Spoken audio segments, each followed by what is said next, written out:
저는 운 좋게도 메모 독서의 효과를 빨리 체험했습니다. 독서 노트를 쓰기 시작하고 석 달 정도 되었을 때 메모 독서의 효과를 보기 시작했거든요. 이 독서 노트를 쓰고 마인드맵으로 책 내용을 정리하다 보니 신기하게도 그 내용을 활용해서 글을 쓰게 되더라고요. 이 탁월한 아이디어는 어디 오는가라는 책을 읽고 마인드맵을 내용을 유용했고 그것을 작은 다이어리노트에서 찾은 창의성의 비밀이라는 글을 썼습니다. 또 아들러 심리학 해석이라는 책을 읽고 독서에 적은 내용을 가지고 내 안의 열등감과 만난 방법이라는 글을 썼죠. 이 글을 블로그 올리도 반응이 아주 좋았습니다.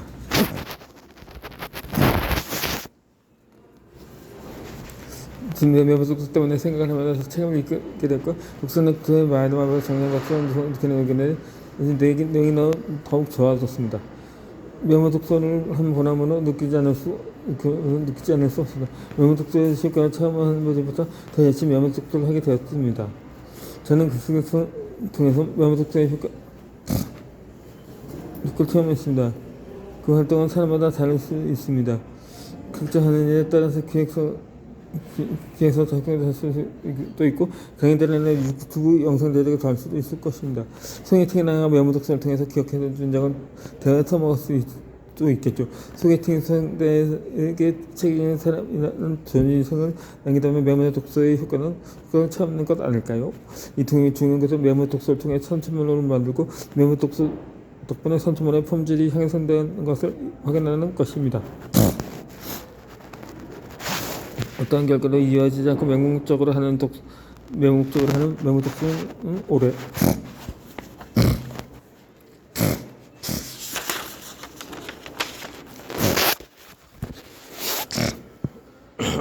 갈 수 없습니다. 그 효과를 느낄 수 없으니까요. 메모 독서를 활용해서 선침으로 만들어 보세요. 메모 독서를 통해 여러분이 하는 일의 품질이 행사할 때 메모 독서의 가치를 깨달을 수 있습니다. 이 독서를 가지고 메모 독서를 해보세요. 목표를 가지고 해보세요. 메모 독서를 통해서 선침을 만드세요. 이 메모 독서의 선침을 만들어보세요. 이 메모 독서를 통해서 얻은 최고의 선침은 무엇인지 생각해 보았습니다. 그건 바로 제 인생이었습니다. 저는 독서 노트를 꾹꾹 눌러 쓰는 독서를 통해 승승기도 제3의 변화되었습니다. 메모 독서를 하면서 조금씩 더 나은 사람이 되고 있었죠. 이것이 제가 메모 독서를 그만둘 수 없는 이유입니다. 메모 독서를 통해 줄 수 있는 최고의 선물이 여러분의 달라지는 삶입니다.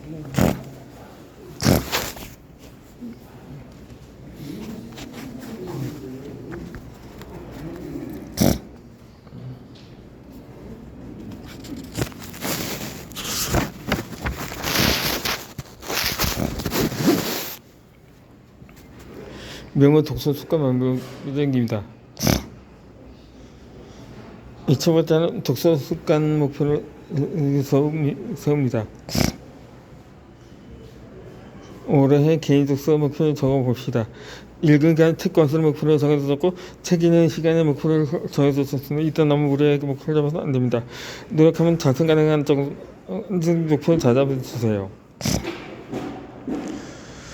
이를테면 채권수는 목표를 정하는데 한 달에 2권에 1년에 50권 정도입니다. 책인 시간은 목표를 정해서 출근하기 30분 내가 점심식 자기 전에 30분씩으로 말입니다.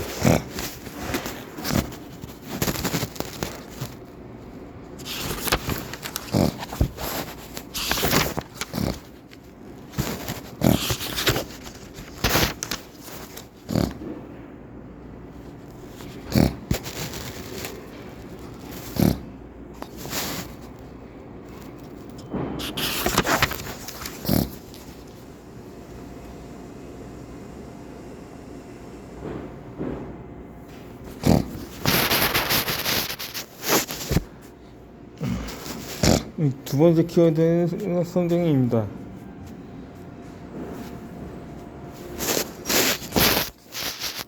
상대들에서 처먹는 것이 아니다.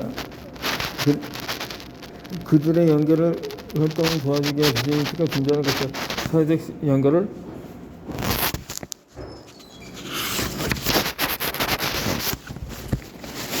돕는 주자는 비는 지나고 있고 비리와 지나고 하고 있다. 이 독서는 제 스스로에게 던진 질문을 적었습니다.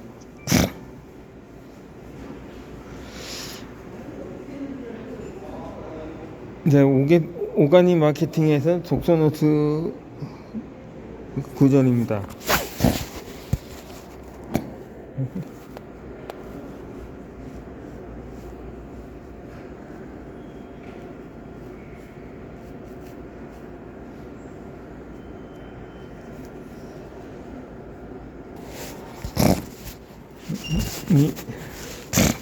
이 독서 모임 참여자의 양기가 성장독자에서 느낀 참여할 수 있는 독서 모임으로 오픈되어 있다는 생각은 들었습니다. 그래서 공개 독서 모임을 만들고 책을 통해 함께 성장하는 사람들의 모임을 만들고 싶은 마음에 성장판이라는 이름을 붙였습니다. 성장을 위한 판을 깔아드릴 뜻도 있었죠. 이 성장판은 회원이 고정되어 있지 않습니다. 시간에 따라 신청해서 참여할 수 있는 새로운 모임입니다. 프레 독서에 남아있는 분들은 위해 오프라인 체험도 운영하고 있습니다. 이 리얼편한 지역의 작은 모임으로 시작해 지금이 자체 책집방에 400여 명이 참여하고 있고 서울의 강남과 물레동, 대전에서 오프라인 독서 모임을 진행하고 있습니다. 지금은 독서 외에도 글쓰기, 그림 등 그리기 등을 하면 수업도 성장세가 있습니다. 성경 이 세 가지 교회에서 어떻게 살면서 성경 등에서 분입되고 그걸 했더라고. 무한 책을 읽는 것만 하고 모든 변화가 가능했다고 말할 수 없을 거예요. 하지만 수고 많이 좀 하고 살면서 갖게 된 그런 복제가 된 것은 분명합니다. 메모 독서는 생각을 삶을 변화시킵니다.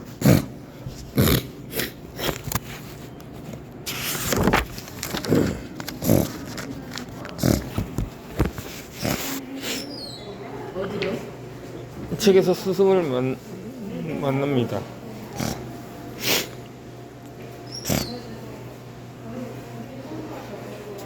이 세상에서는 내가 가야 할 길을 알지만 돈 만드는 건 정말 행운이죠. 저는 돌아가는 면에 책을 읽기를 좋아해서 그래서 책에서 스승을 만나는 경우가 많습니다. 켄 앨범은 제가 책에서 만난 스승 중에 가장 좋아하는 분야입니다. 책 월버 덕분에 저는 성장의 진정에 되게 되었습니다. 켄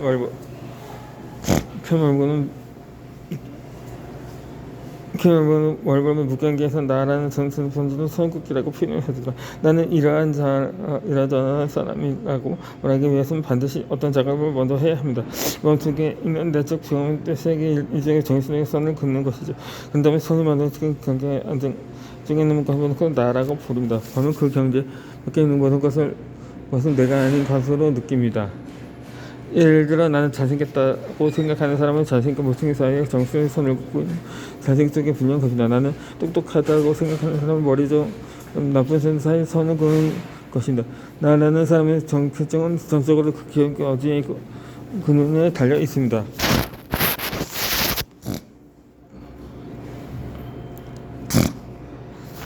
이 마음속 내적 경험은 세계의 선긋기입니다.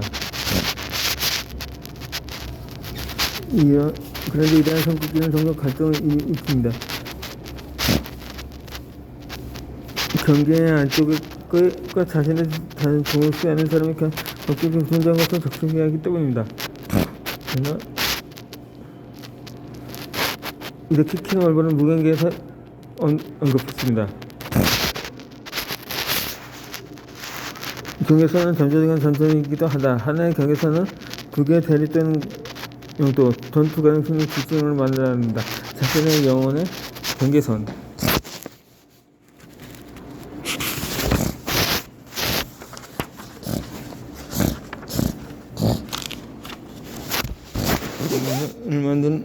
그것과 동시에 영혼의 정도체가 만들어진다고 말입니다.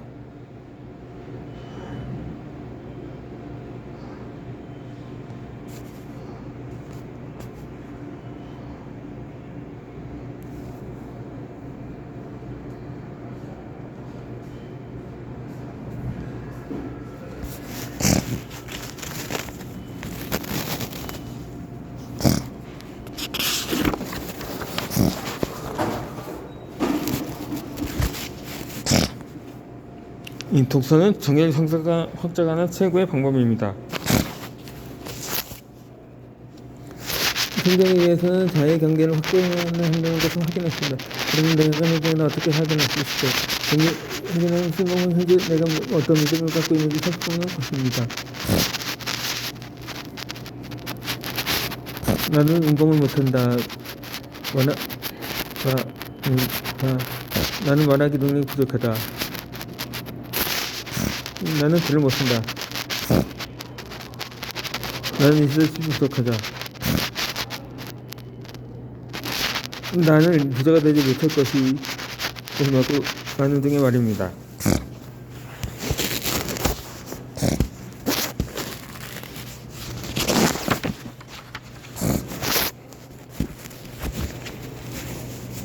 나는 어떤 사람이라고 생각하는 믿음을 들어보는 근거적인 근거가 없다는 것을 알 수 있습니다. 이러한 믿음은 운하 사건이나 외압의 주주한 정보 등으로 인해 무의식적으로 만들어집니다. 그런데 믿음이 한번 자리 잡으면 스스로 대학가는 경계를 사용합니다. 이렇게 만들어진 경계는 우리가 성장할 것도 맞습니다.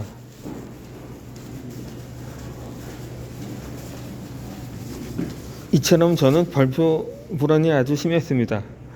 모임 같은 곳에서 질문을 하려고만 해도 심장이 구둥거리고 입이 바짝 말랐죠. 이런 말을 할 때는 목소리가 떨렸습니다. 사람들이 저의 불안을 느끼지 않을까 부르기도 했습니다. 어떠다가 많은 사람들 앞에서 발표를 하게 되면 긴장하여 발음이 꼬이곤 했습니다. 발표를 마치지 않은 사람들 앞에서 바보가 되는 것 같다 자책을 하곤 했죠. 나는 많은 사람들 앞에서 말을 잘하지 못하는 사람이라고 생각하면서 스스로가 믿음을 강화했습니다. 이러한 믿음 때문에 가능하다면 발표를 하는 자리를 피하려고 했습니다. 그런데 심리치료에 관한 책을 읽으면서 발표하는 불안 투하의 공고 중에 하나로 치료가 가능한 심리장애라는 것을 알게 되었습니다. 그 후 의도적으로 발표를 하는 상황에 저를 노출시켰습니다. 이 실수하면 다른 사람들에게 나를 무시할 거라는 잘못된 신념을 실수하면 좀 어떠냐고 수정을 했습니다. 그렇게 발표하는 상황이나 경계선 위에 저 자신을 자꾸 노출하다 보니 조금씩 발표 불안에서 벗어날 수가 있었습니다.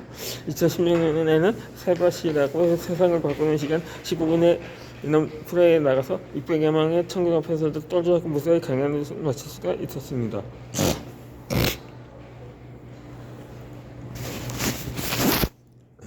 나는 많은 사람들 앞에서 말을 잘하지 못하는 사람이라는 경계를 지운 것이죠. 이 시대가는 체력을 잊지 않았다면 발표 장애에 스스로를 노출하지 못할 거라고 생각했을 것입니다. 독서 덕분에 저를 제약하던 경계에서 벗어날 수 있었습니다. 이 세상에 대한 잘못된 믿음도 경계로 작용합니다. 이 첫 번째로 힘이 있는 사람이 지배하는 것은 당연하다. 이 두 번째로 남자가 여자보다 우월하다. 백인이 유색이 인종보다 우월하다. 부자가 가난한 사람보다 우월하다. 동성애는 비정상이고 치료받아야 한다.